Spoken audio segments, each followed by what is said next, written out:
Hello students, मैं रवि रंजन आप लोगों का स्वागत करता हूं मैग्नेट ब्रेन्स हिंदी में। और आज हम स्टार्ट करने वाले हैं वास्तविक संख्या के मल्टीपल चॉइस क्वेश्चन, वो भी पार्ट 2। भाई इसका पहला पार्ट तो हम खत्म कर चुके हैं भाई, एमसीक्यूज जो क्वेश्चन थे। और जैसे कि आप लोगों को पता है भाई, अब के एग्जाम में एमसीक्यूज आने ही वाले हैं, तो भाई इनकी प्रैक्टिस तो करनी है जबरदस्त। तो भाई साथ में बने रहिए, आखिर तक बने रहिए, मजा आने वाला है। ओके, चलो देखते हैं भाई क्वेश्चंस किस किस तरह के हैं हमारे पास। तो यहाँ पर हम देखते हैं, तो सबसे पहला क्वेश्चन यहाँ पर हमारे पास है कि भाई ए और एक है, इसका मसा मतलब कि एचसीएफ क्या होगा।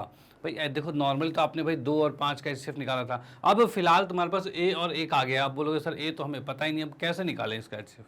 ठीक है, तो याद रखना, जब भी किसी संख्या के साथ एक लिखा रहे तो उसका एचसीएफ जो होता है, मसा होता है, वो हमेशा एक ही होता है। तो इसका मसा क्या हो जाएगा, एक आ जाएगा। ठीक है, तो हम चेक करते हैं क्या ये सही है। तो भाई बिल्कुल सही है, नो प्रॉब्लम। आते हैं नेक्स्ट क्वेश्चन पे। ठीक है भाई, उसके बाद नेक्स्ट में क्या है, अगर ए और जीरो का एचसीएफ निकालने के लिए कहा जाए तब क्या होगा।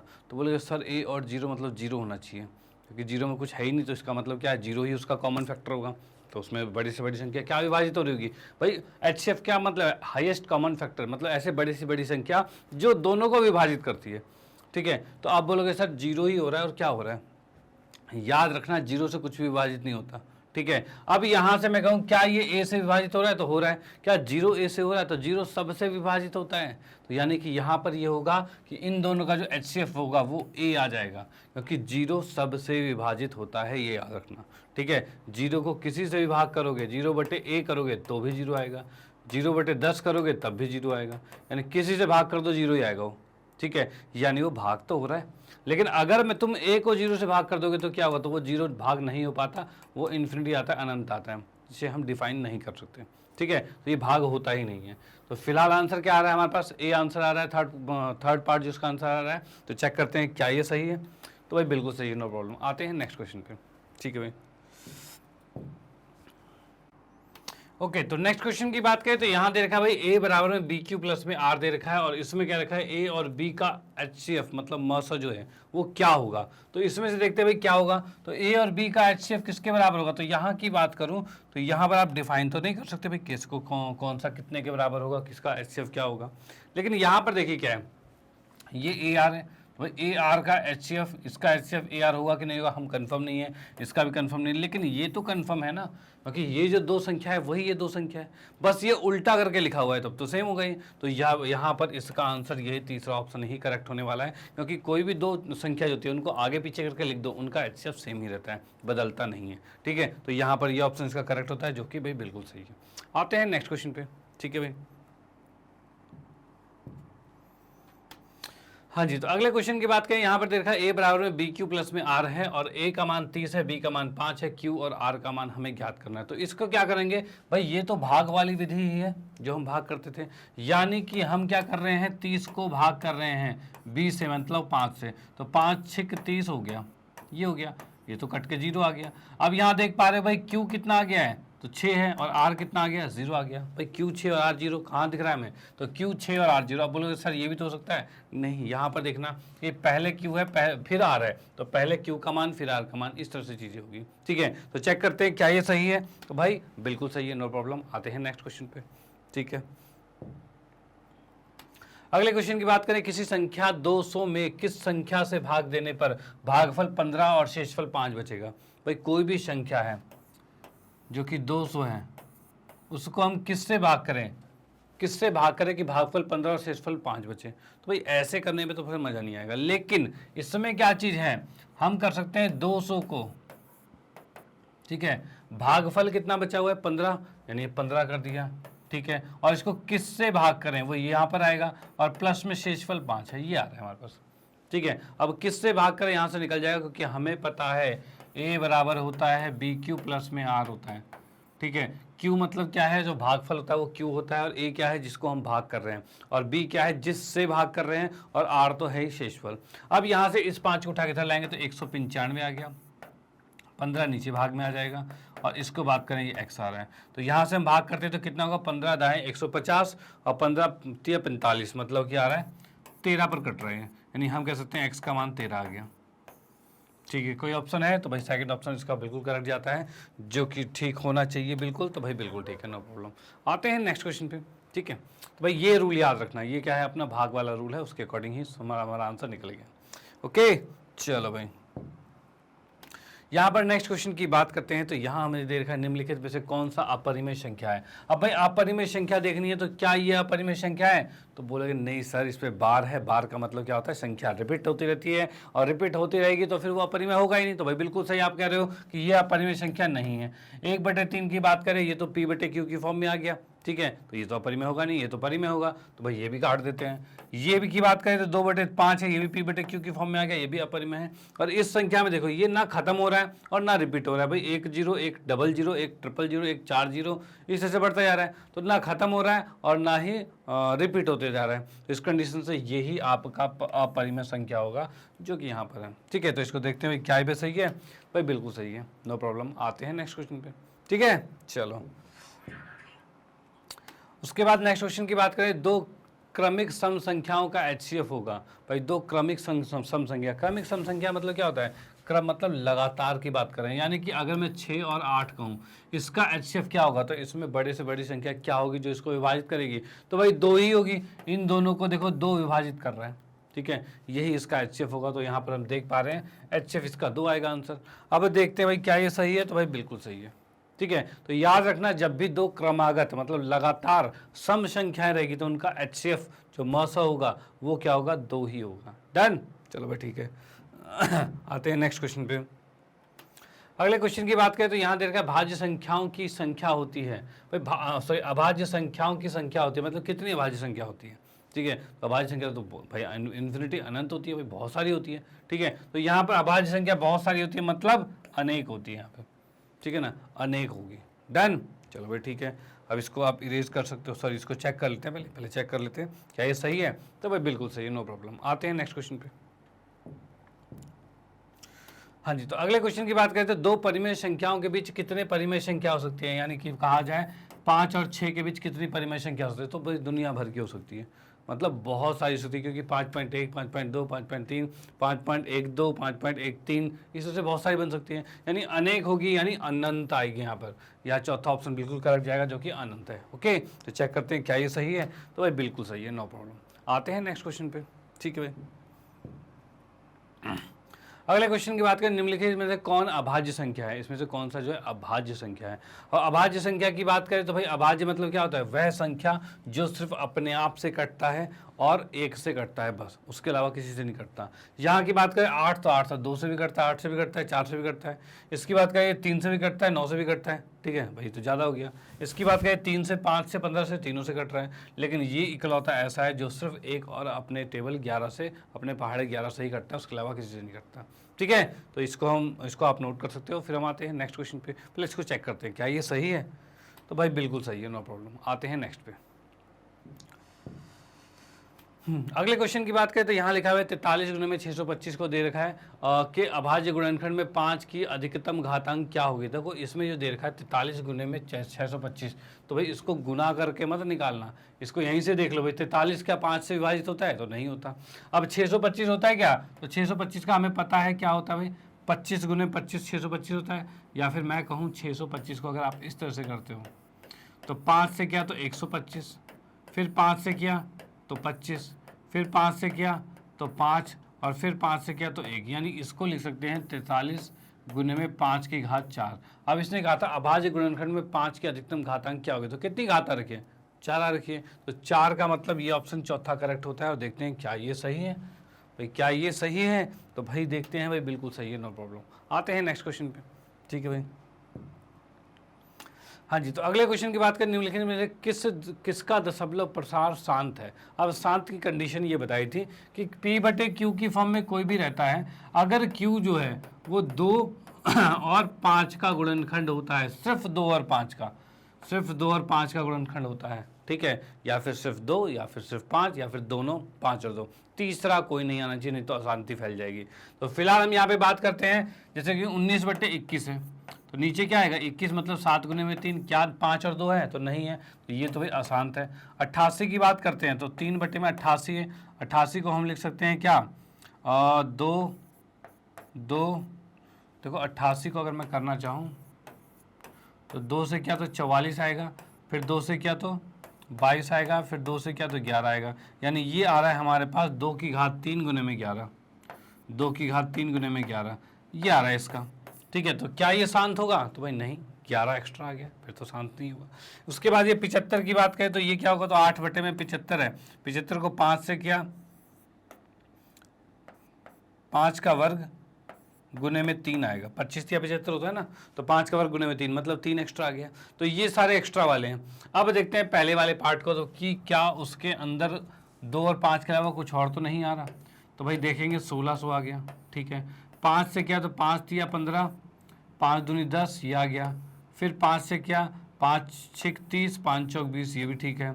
फिर 2 से किया तो ये आ रहा है 32, फिर 2 से किया तो 16, फिर 2 से किया तो 8, फिर 2 से किया तो 4, फिर 2 से किया तो 2, और फिर 2 से किया तो कट गया। यानी हम देख पा रहे हैं 1 2 3 4 5 6, यानी 5 की घात तो 6 है, सॉरी 2 की घात 6 है, 2 की घात 6 और 5 की घात 2 है, ये चीज़ आ गया। ठीक है, 2 की घात 6 और 5 की घात 2, ये हमारा आ चुका है। डन।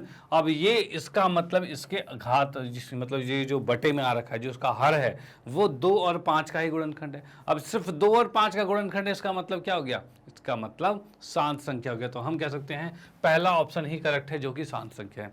डन। तो भाई ऐसा नहीं कि आपको सारे ट्राई नीचे वाले करने, पहला वाला देख लिया आपने, आता है भाई वो हो सकता है उसको छोड़ो बाकी वो कर लेते हैं, नहीं, आप डायरेक्टली कर लो। मैंने समझाने के लिए आपको सारी चीज़ें अलग अलग समझाई है। डन। चलो भाई ठीक है, आते हैं नेक्स्ट क्वेश्चन पे। इसको चेक करते हैं पहले, क्या ये सही है? भाई बिल्कुल सही है, नो प्रॉब्लम। आते हैं नेक्स्ट क्वेश्चन पे। अगले क्वेश्चन की बात करें तो दिए गए परिमेय संख्याओं में से किसका दशमलव प्रसार शांत है? भाई इसमें से बताना है किसका शांत है। अब शांत की बात करें, ये तो शांत नहीं है क्योंकि ये 7 आ गया नीचे। ठीक है, ये शांत नहीं है क्योंकि इसमें 2 आ ही नहीं सकता, 43 है ना, 243 ना 5 से विभाजित होगा ना 2 से होगा। ठीक है भाई, इसकी बात करें तो इसमें क्या आ रहा था 64 बटे में 455, और 455 की बात करें तो 455 5 से करोगे तो कितना, 5 नहीं 45, 1 आ जाएगा। अब तो आ ही नहीं रहा।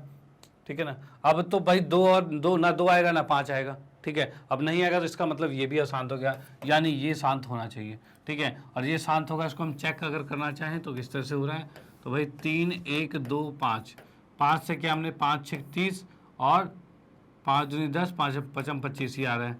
5 से क्या तो ये 125 आ रहा है, और 5 से क्या तो ये 25 आ रहा है, और 5 से क्या तो ये 5 आ रहा है, और 5 से क्या तो 1 आ रहा है, यानी 1 2 3 4 5, यानी इसको लिख सकते हैं 13 बटे में 5 की घात 5 आ रहा है।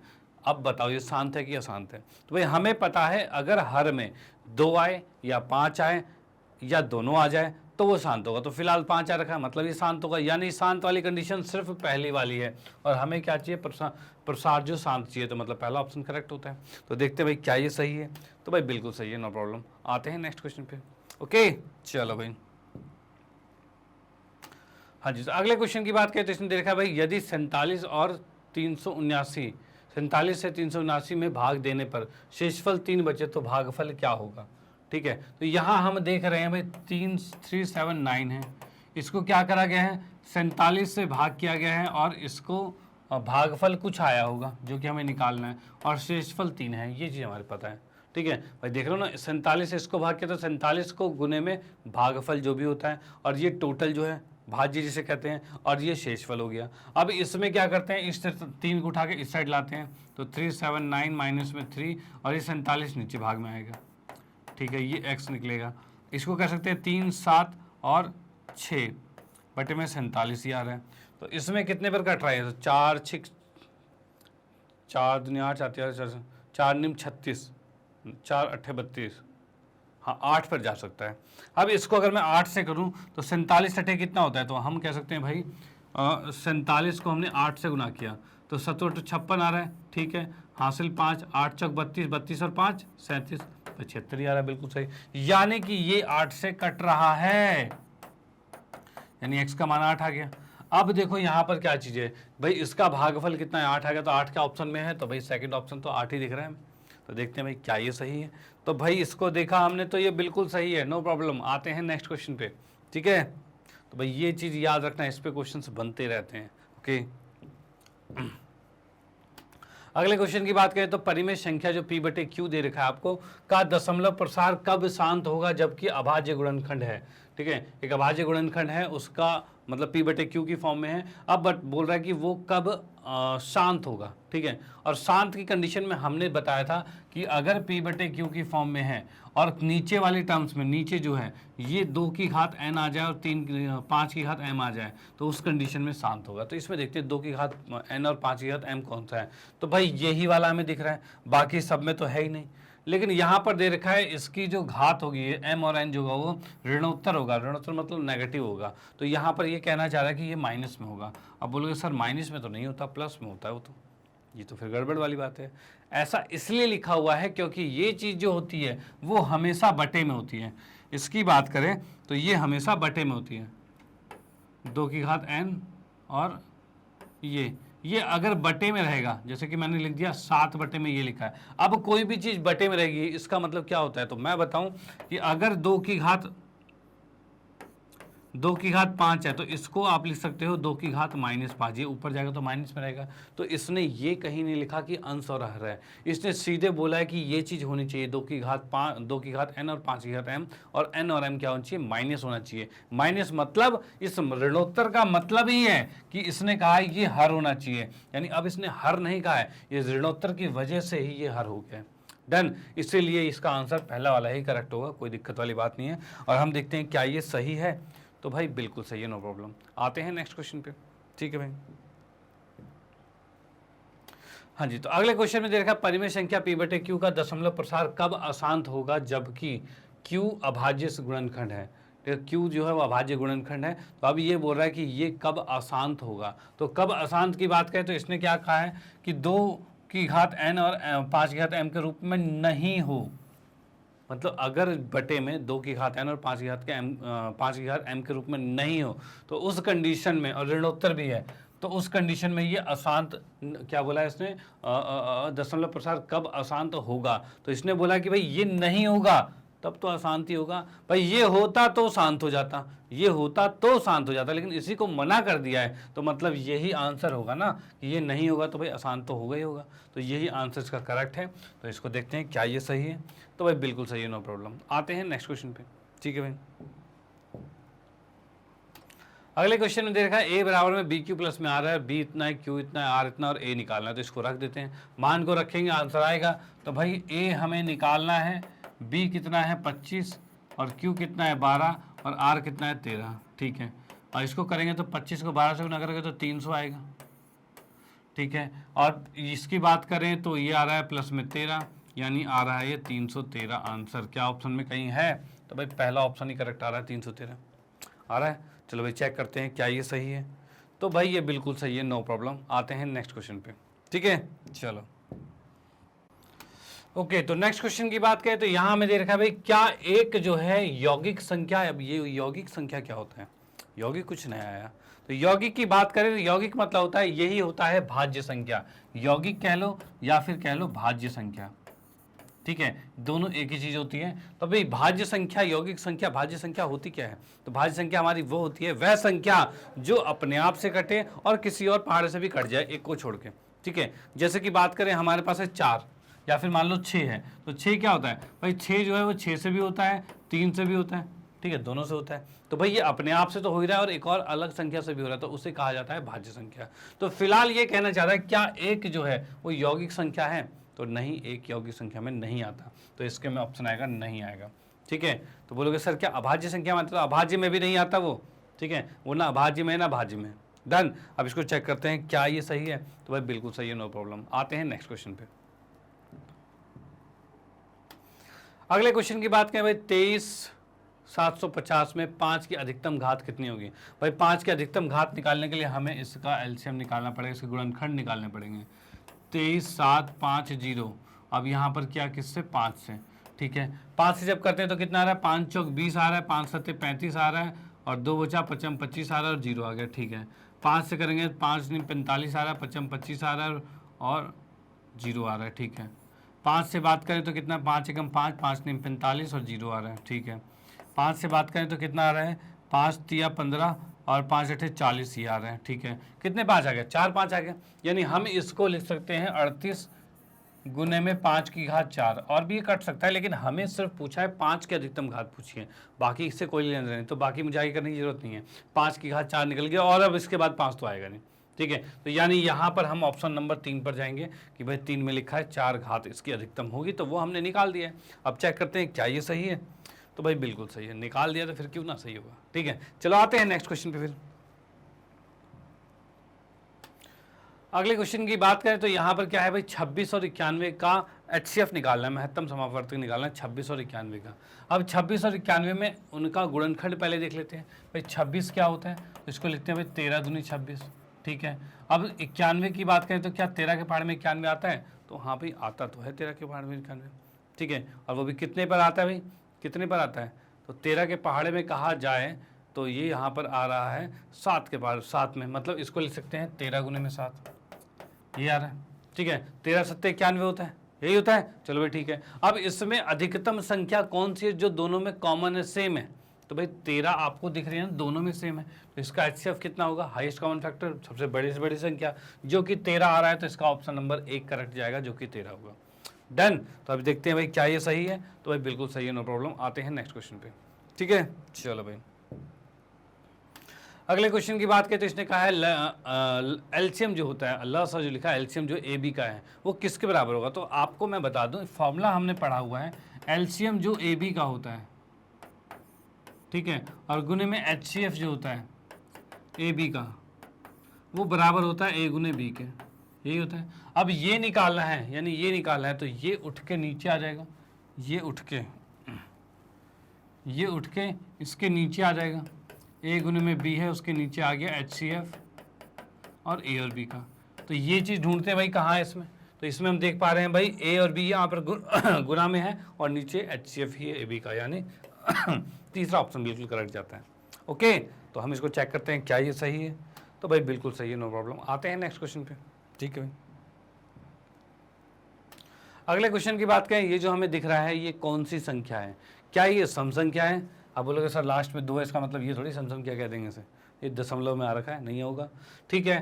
पूर्णांक संख्या है, पूर्णांक भी नहीं हुआ क्योंकि वो तो दशमलव में होता है, ठीक है। परिमेय संख्या, तो भाई परिमेय दशमलव में होता है, लेकिन परिमेय जो होता है या फिर शांत हो जाएगा, दशमलव के बाद शांत हो जाएगा, या फिर अशांत रहेगा तो रिपीटेड रहेगा, सेम चीज़ बार बार आ रही होगी। तो क्या सेम चीज़ बार बार आ रही है, तो नहीं, 1 2 आ रहा है, 2 बार 1 है, 3 बार 1 है, 4 बार 1 है, यानी कि बदल रहा है बार बार, यानी ये एक अपरिमेय संख्या होगी। क्या होगी, अपरिमेय संख्या। डन। तो हम इसको देख सकते हैं भाई अपरिमेय संख्या है, और क्या ये सही है, तो भाई बिल्कुल सही है, नो प्रॉब्लम। आते हैं नेक्स्ट क्वेश्चन पे, ठीक है भाई।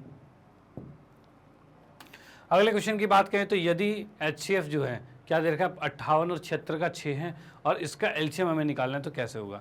तो एक तो है इसका एलसीएम निकाल लो आप डायरेक्टली, या फिर क्या करना है, हमें पता है इसका HCF कितना है 6 है, और एलसीएम हमें निकालना है, और ये बराबर होगा 54 गुने 78 के बराबर ही होगा, ये भाई यही होना है, ठीक है। अब क्या करते हैं, इस 6 को उठा के नीचे भेज सकते हैं, ये गुना में है नीचे भाग में आ जाएगा, ठीक है। 6 के पहाड़ में ये आता है क्या, तो हम देख सकते हैं भाई 6 एकम 6 और 6 तिया 18, ये आ रहा है।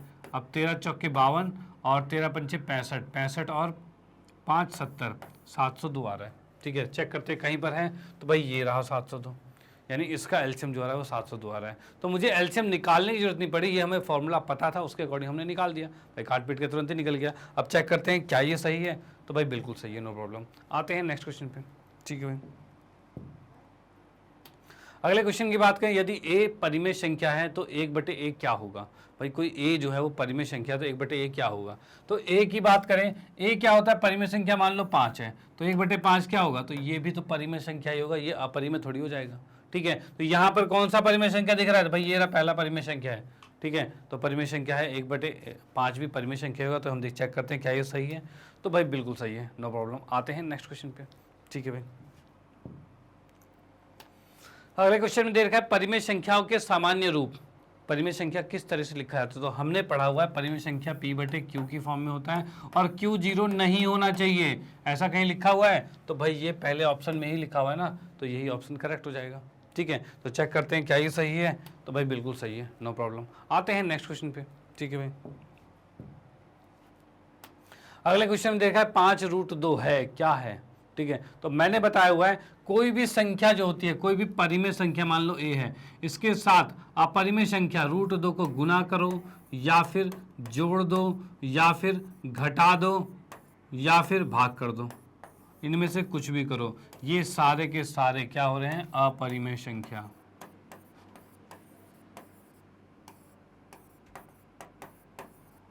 अपरिमेय संख्या है, ठीक है। तो इस कंडीशन में ये क्या होगा भाई, ये भी अपरिमेय संख्या ही होगा, तो यानी चौथा पार्ट बिल्कुल करेक्ट होता है। तो आप इसका भी स्क्रीनशॉट ले सकते हैं कि भाई ये चीज़, यानी कोई भी जो आपकी परिमेय संख्या तो उसके साथ अगर अपरिमेय संख्या गुना करें, जोड़े, घटाएं या भाग कर दो, हर कंडीशन में अपरिमेय संख्या ही आएगा। डन। तो अब इसको चेक करते हैं क्या ये सही है, तो ये बिल्कुल सही है। और आते हैं नेक्स्ट क्वेश्चन पे। डन। हाँ जी, तो अगले क्वेश्चन की बात करें तो इसने वही बात कही है, 6 में √2 जोड़ा है, मतलब परिमेय संख्या में अपरिमेय संख्या को जोड़ दिया। तो जोड़ते ही हम सीधे ढूंढेंगे अपरिमेय संख्या और उसको टिक करेंगे, ठीक है, क्योंकि हमें पता है परिमेय में जब अपरिमेय जोड़ते हैं तो वो भाई अपरिमेय ही रहता है, ठीक है ना। तो यहाँ पर देख रहे हैं अपरिमेय, कहते हैं ना गंदा बच्चा आ जाएगा तो भाई गंदा ही कर देगा, तो पूरा वो अपरिमेय कर देगा, तो वही चीज़ यहाँ पर हो रहा है, ठीक है भाई। और हमने चेक किया तो वो भी बिल्कुल ठीक है, नो प्रॉब्लम। आते हैं नेक्स्ट क्वेश्चन पे। हाँ जी, तो अगले क्वेश्चन की बात करें तो ये लिखा है 5.23333 बढ़ता जा रहा है। अब ये क्या है, अब देखो इसमें संख्या खत्म नहीं हो रही लेकिन रिपीट हो रही है, यानी हम लिख सकते हैं 5.23 और 3 पर बार लिखा जा सकता है क्योंकि ये रिपीट हो रही है। और जब भी रिपीट संख्या होती है तो उसे हम कहते हैं परिमेय संख्या, यही कहते हैं। चलो भाई ठीक है, चेक करते हैं क्या ये सही है, तो बिल्कुल सही है, नो प्रॉब्लम। आते हैं नेक्स्ट क्वेश्चन पे, ठीक है भाई। अगले क्वेश्चन में लिखा है भाई 1440 में 2 का अधिकतम घात कितना है। भाई 2 जो है उसकी अधिकतम घात क्या होगी, तो उसके लिए हमें इसके गुणनखंड करने पड़ेंगे। भाई 1440 है और 2 से भाग करते जाओ, 2 से करेंगे तो कितना आएगा, 720 आएगा, फिर 2 से किया तो 3 7 3 6 आएगा, 36 दूनी 72 होता है ना, ये हो गया। 2 से किया तो 18 आ गया, फिर 2 से किया तो 90 आ गया, फिर 2 से किया तो 45 आ गया। अब तो 2 से नहीं होगा, अब 2 से नहीं होगा क्योंकि विषम संख्या आ गई है। तो चेक करते हैं कितने आ गए भाई, 1 2 3 4 5 आ चुके हैं। तो क्या ऑप्शन में 5 है, तो भाई तीसरा ऑप्शन ही हमें 5 दिख रहा है, यानी इसी के अंदर 2 की घात 5 तक जा रहा है। तो 2 की अधिकतम घात कितनी है, 5 है। तो इसको चेक करते हैं क्या ये सही है, तो भाई बिल्कुल सही है, नो प्रॉब्लम। आते हैं नेक्स्ट क्वेश्चन पे, ठीक है। चलो भाई अगले क्वेश्चन में देखेंगे 25/48 का दशमलव रूप क्या होगा। तो मतलब ये दशमलव रूप इसका शांत होगा क्या शांत होगा, तो उसके लिए हमने चेक किया था भाई 25 के नीचे जो 48 है, तो 48 का गुणनखंड चेक करना होगा कि 2 और 5 के अलावा कुछ और तो नहीं आ रहा। तो 48 को 2 से भाग करेंगे तो 24 आएगा, 2 से किया तो 12 आएगा, 2 से किया तो 6 आएगा और 2 से किया तो 3 आएगा। अरे वाह, ये तो गड़बड़ हो गई। यानी हम कह सकते हैं 25 बटे में 2 की घात 4 और गुने में 3। अब भैया कोई तीसरा पर्सन 3 आ चुका है, अब कोई भी एक्स्ट्रा लोग आ जाते हैं तो ये अशांति फैलने वाली है, तो अशांति फैल गई है। तो यहाँ हम कह सकते हैं ए क्या होगा, ये अशांत आवर्ती होगा, ठीक है, अशांत होगा। और इसको अगर आप सॉल्व करोगे तो आवर्ती मतलब रिपीटेड रहेगा, मतलब एक ही संख्या बार बार रिपीट होती जाएगी, ठीक है, वैसे ही होगा। तो यहाँ पर ये ऑप्शन करेक्ट होता है, उसको चेक करते हैं क्या ये सही है, तो भाई बिल्कुल सही है, ठीक है। आते हैं नेक्स्ट क्वेश्चन पे। अगले क्वेश्चन की बात करें तो ये लिखा है 7 × 11 × 13 × प्लस में 13 है, देख लेना किस प्रकार की संख्या है। तो ये क्या अभाज्य संख्या है, मतलब ये किसी से भाग नहीं होगी। अब बोलोगे सर 13 आ गया 13 तो अभाज्य संख्या होता है, वो किसी से भाग नहीं होती। लेकिन और भी चीज़ें हैं, उनको गुना करके जोड़ोगे फिर देखोगे। और बोलोगे सर कौन गुना करें, सही बात है, गुना नहीं करवाएंगे, टेंशन मतलब हम बिना गुना करे ही देख लेंगे। तो इसमें देखेंगे भाई कौन सी संख्या। तो यहाँ पर देख लीजिए, ये लिखा है 7 × 11 × 13 प्लस में 13। तो क्या इसमें से 13 भाग कॉमन आ रहा है, तो भाई बिल्कुल आ रहा है। 7 × 11 प्लस में 1 बच गया। अब ये किससे कट रहा है, एक तो ये 11 से 77 और एक 78 से कट रहा है और एक 13 से कट रहा है, 2 संख्याओं से कट गया ना, तो बहुत है। तो ये आपकी क्या हो जाएगी, ये आपकी भाज्य संख्या हो जाएगी, यानी कि इसमें चला गया, ये भाज्य संख्या होगी। डन। तो ये भाज्य संख्या है, इसको चेक करते हैं क्या ये सही है, तो भाई बिल्कुल सही है, नो प्रॉब्लम। आते हैं नेक्स्ट क्वेश्चन पे, ठीक है भाई। अगले क्वेश्चन की बात करें तो ये देखा भाई एक शून्योत्तर परिमेय संख्या और अपरिमेय संख्या का गुणनफल क्या होगा। अब देखो भाई परिमेय और अपरिमेय का गुणनफल, मतलब मैंने अभी बताया था a में जब √2 गुना करोगे तो ये अपरिमेय ही रहेगा, यही होगा। अब ये अपरिमेय होगा तो इसका इस कंडीशन में ये हो जाएगा ऑप्शन में एक अपरिमेय संख्या ही होगा, तो अपरिमेय पे ही टिक मारेंगे और देखते हैं भाई क्या ये सही है। तो भाई बिल्कुल सही है, नो प्रॉब्लम। आते हैं नेक्स्ट क्वेश्चन पे, ठीक है भाई। अगले क्वेश्चन की बात करें तो परिमेय संख्याओं का योग या अंतर क्या होगा।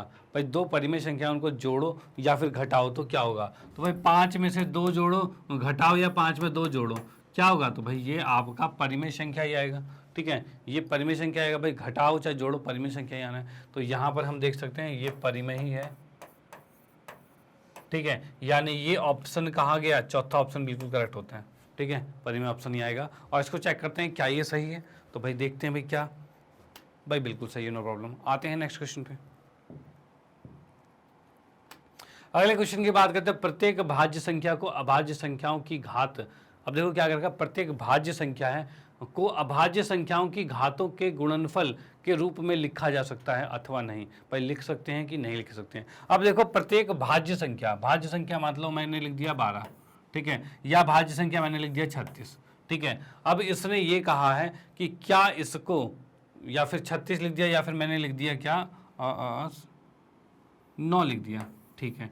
अब इसने कहा है भाई दोनों तो भाज्य संख्या है, ठीक है, डन। अब इसने कहा है प्रत्येक भाज्य संख्या को अभाज्य संख्याओं के घातों के रूप में, घातों के गुणनफल के रूप में लिखा जा सकता है, ठीक है, मतलब इसको लिख सकते हैं भाई घातों के गुणनफल के रूप में। अब देखो क्या चीज़ है, 12 है, 12 को हम क्या लिख सकते थे, 12 को लिख सकते हैं भाई 3 चौक 12, ये लिखा जा सकता है, ठीक है। अब इस कंडीशन में क्या होगा, तो इस कंडीशन में ये हो जाएगा 3 की घात 1 है और 4 को लिख सकते हैं हम 3 की घात 1 और 2 की घात 2, ये लिखा जा सकता है। या क्या, अगर मैं 9 लिखता हूँ, 9 को क्या हम लिख सकते हैं, सीधे 3 की घात 2 लिख सकते हैं। अगर मैंने लिखा 18 लिख दिया तो ये भी भाज्य संख्या है, तो ये क्या होगा, ये आ जाएगा 2 गुने में 9 आ रहा है, यानी कि हम लिख सकते हैं 2 की घात 1 और 3 की घात 2 आ रहा है। तो यहाँ हम देख रहे हैं जितनी भी भाज्य संख्या है, जितनी भी भाज्य संख्या है उसको हमने गुणा किया है, उतनी उसको हमने क्या कहते हैं अभाज्य गुणनखंड में देखा और उसको घात में लिख रहे हैं। तो वही ये कह रहा है